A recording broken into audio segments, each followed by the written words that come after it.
خیر خواہ بنا کر آ گئے ہیں، کوئی سیاسی رنگ میں آ گیا ہے، کوئی ایمان اور دین کے رنگ میں آ گیا ہے، سارے ان کو شرک کے اندر شرابور کرتے ہیں ایمان کی بات کہنے سے۔ ایسی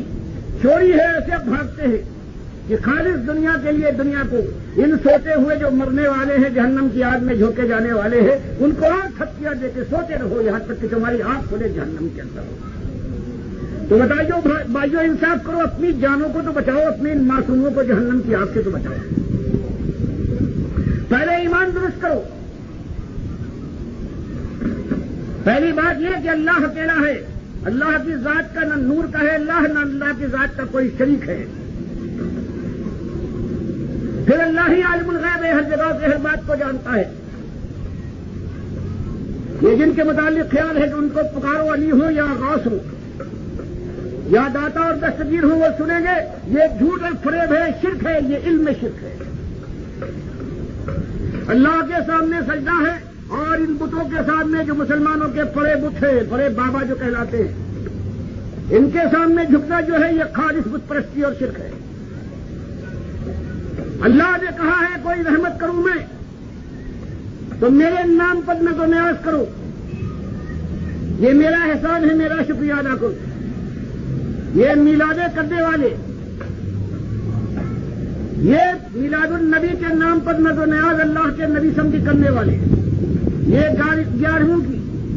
دیدے چڑھانے والے اور ان کی نظر و نیاز کرنے والے، یہ چوریوں والے، یہ حسن حسین کے شربت والے ہیں، یہ ساری نظر و نیاز غیر اللہ کی، یہ شرک اور کرنے والے مشرک، ان کا کھانا اور پینا جن پر یہ شرک کیا گیا ہے وہ ایسا حرام ہے کہ سور کے گوشت سے زیادہ نجس اور حرام ہے۔ آج امت منو سلوا سمجھ کر کھا رہی ہے۔ بتاؤ، انداز یہ ہوتا ہے کہ ان مرنے والوں کو مرنے دو کہ جہنم میں ان کی آگ کھلے، بلکہ کام یہ تھا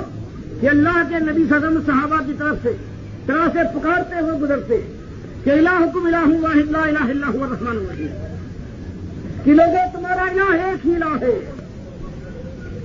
وہ انتہا رحمت کرنے والا ہے، اس کے علاوہ کوئی اور شریک نہیں، اس کے نیک بندے ہیں، ان کو سر کا تاج بناؤ۔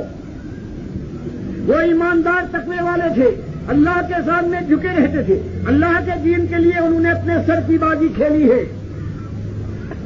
ان کو سر کا تاج بناؤ، ان کے راستے پر چلو، لیکن وہ مشکل کشا اور دستگیر اور داتا نہیں ہے، ان کے یہ نام میں دھرو، یہ نام میں شرک ہے۔ اور سب سے معمولی بات سمجھتے ہیں کہ دعا کر رہے لہک لہک کر گئے، اللہ یہ نماز میں نے پڑھی ہے، اس کو قبول کر اپنے نبی کے صدقے میں صلی اللہ علیہ وسلم کے صدقے میں۔ تو اللہ فرماتا ہے مشرکو، تم صرف گندے نجس مشرک نہیں ہو،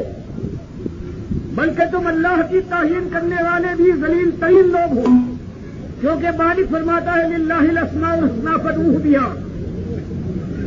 اگر واسطہ اور وسیلہ کسی کا صدقہ مانگنا ہے تو اللہ کے ذاتی نام بھی ہے، صفاتی نام بھی ہے، اللہ کی ذات کا، اس کی صفات کا صدقہ مانگو۔ رحمت چاہیے، رحم الرحمین اپنی رحمت کے صدقے میں میرے ساتھ یہ کر، رزق چاہیے، رزاق اپنی رزاقیت کے صدقے میں میری یہ آمدنی کو اور میرے بند رزق کو کھول دے۔ تو مالک یہ فرماتا ہے، اور آج یہ ان کے دیندار نماز پڑھانے کے بعد یہ ظالم امام ہے، شرک کرتا ہے، کرواتا ہے، اور کہتا ہے ہاتھ اٹھاؤ اور دعا کرو کہ جو ہم نے نماز پڑھی ہے یہ پنجتن پاک کے صدقے میں، یہ علی رضی اللہ تعالیٰ عنہ کے صدقے میں، یہ محمد صلی اللہ علیہ وسلم کے صدقے میں، یہ سکھایا جا رہا ہے۔ اس کو سمجھتے ہیں بڑے محبت اور گویا بڑی لجاجت سے یہ بات کہی ہے، اور یہ اتنا شدید شرک اور الحاد ہے کہ اللہ تعالیٰ کا غضب اس پر نازل ہوتا ہے۔ تو ایک طریقہ تو یہ تھا کہ آپ کے سامنے فرائض بیان کیے جاتے کہ